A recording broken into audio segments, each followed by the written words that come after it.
येथून दिसणाऱ्या देवगड पवनचक्की आणि त्यामुळे ह्या बीचला आलेली एक वेगळीच सुंदरता बघून इथून जाऊ वाटत नव्हतं। आपली नजर सारखी मागे वळून पाहत होती।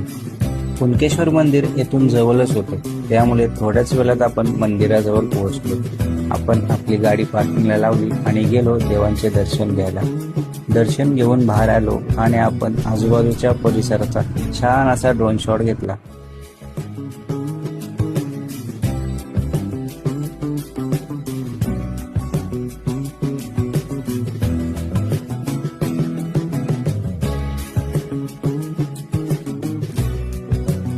आणि हा आपल्या व्हिडिओ तुम्हाला आवडत असेल तर लगेच मला फॉलो करा।